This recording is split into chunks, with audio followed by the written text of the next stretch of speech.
Gospel according to St. Matthew, the 25th chapter. Glory to you, Lord. Jesus said, "When the Son of Man comes in his glory and all the angels with him, then he will sit on the throne of his glory. All the nations will be gathered before him, and he will separate people one from another, as a shepherd separates the sheep from the goats. And he will put the sheep at his right hand and the goats at the left. Then the king will say to those at his right hand, 'Come, you that are blessed by my Father, inherit the kingdom prepared for you from the foundation of the world. For I was hungry, and you gave me food. I was thirsty, and you gave me something to drink. I was a stranger, and you welcomed me.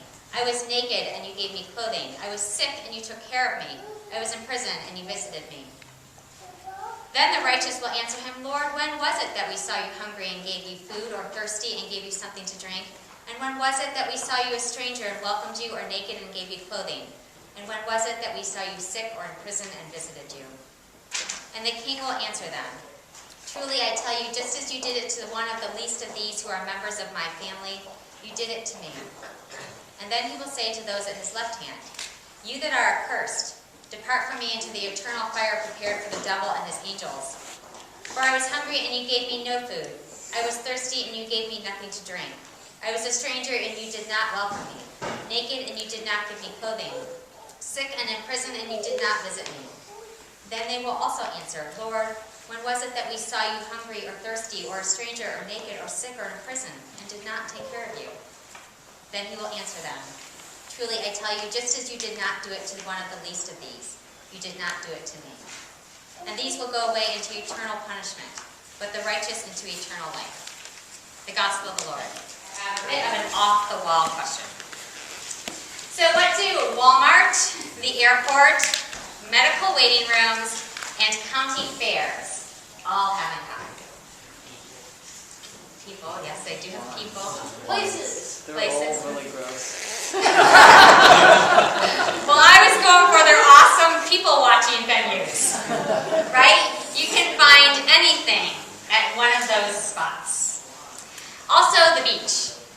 So this past summer, my boys and I were at the Ocean City Boardwalk, and we entertained ourselves for about an hour over a basket of fries as we checked out all the various tattoos that walked by us.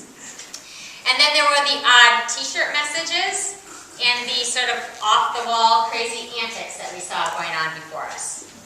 And as we sat there, we talked about what would compel a person to get a certain tattoo. Because some of them were totally outlandish, right? We saw this woman that had Dora the Explorer tattooed on her back, and we couldn't imagine why somebody would want that.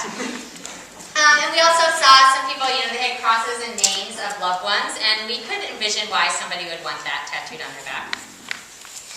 And we also talked about what tattoo we would be willing to get, and then how many tattoos are just too many.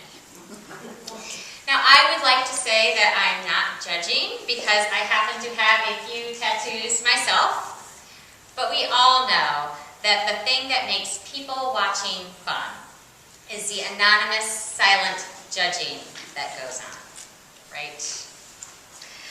I can create scenarios in my mind based on someone's life.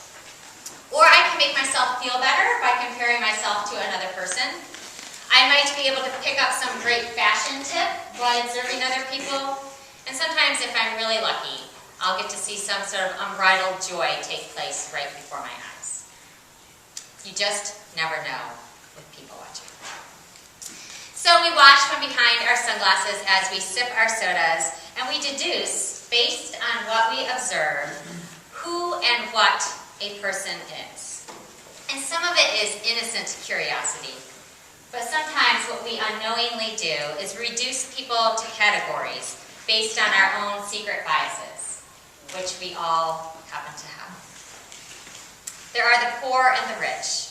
And there are the jocks and the nerds, the blacks and the whites, the educated and the boorish, the Christian and the atheists. Until somehow the basic fundamental identity of each person is lost, at least on us. They become entertainment, or a project, or a charity. Which is why the book of Matthew pains me so much. Sheep and goats are just more categories for me to use to divide humanity. And life, in my experience, is never as clear-cut as Matthew seems to make it out to be. What happens to me when I read this passage, and I'm guessing happens to you, is I want to be a sheep, because they seem to get the better end of the whole deal. And so immediately, this ticking, this tally starts going off in my head about whether or not my behavior is sheepish enough. And my people-watching skills also kick into overdrive as I deduce whether or not somebody is a goat. In and out. Yes, and I am fully aware that I sound like a hypocrite as I say that. I also am fully aware that this is part of the human nature. I'm thankful that I am not judge over the world, and that the judge of the world is much more merciful and kind than I. But truth be told, the other thing this parable does is it makes me really want to figure out where Jesus is and what he looks like today, because I do desperately want to be a sheep. Now, I have been at this long enough to know that Jesus probably isn't going to look like the Cocker Spaniel Jesus image that we all see in that oil painting, with the long flowing locks and the soft brown eyes and the gentle attitude. I know I'm not looking for that. And as an astute people watcher, this parable gives me a clue about where to look. Maybe bus stations or outside Home Depot or in prisons or in hospitals. Because according to this, Jesus hangs out with the poor and disenfranchised. This notion about finding Jesus in the least among us is one that we've heard before. So when we want to be very sheep-like, we do good. But I wonder if sometimes in our desire to be sheep, in our desire to see Jesus, which I know we all so desperately want, if we don't superimpose God's face in places where we want him to be, and we romanticize serving and doing because it becomes a chance to see Jesus. Now, this isn't altogether wrong. It's actually not wrong at all. Jesus does call us to care for the weak and the downtrodden among us. But if we're trying to see God, if we're trying to be a sheep, are we missing the point? Do we even see the people that we encounter every day? Do we get to know them for the sake of who they are? Let me tell you about where it's easy for me to see Jesus. It's easy for me to see Jesus in the face of my children when we're laughing over dinner. And it's easy for me to see Jesus in an outstretched hand when I give somebody a McDonald's gift card. It's easy for me to see Jesus in the neighbor that jump-starts my car. It's easy for me to see Jesus when the church stands for justice and keeps on trying even when it's hard. And there are other places to be sure, but these are all people and places where I'm keenly aware of love, of being needed, and of being cared for. These are times that I expect Jesus to show up, and times I can point to Jesus' presence. They are also moments that I get some type of personal gratification. You know where I never see Jesus? I never see Jesus in the woman who leaves her children home while she goes out partying. And that neighbor that never says hi to me no matter how many times I'm nice to him. In the guy that drives his Lexus way too fast to the neighborhood just because he thinks he's better than everybody else. In the person that I know is lying to my face. In the church when it argues and closes in on itself. And there are other places to be sure that I don't see Jesus at all. So that means Jesus isn't there, right? I'm being facetious. If this parable tells us anything, it reminds us that we will be surprised about where Jesus hangs out. And he's hanging out with the people that I happen to deem unworthy. The people with whom I'd rather not encounter. And in the moments where I not only get no gratification, but I sometimes feel rejected or underappreciated. Jesus wants me to see him there.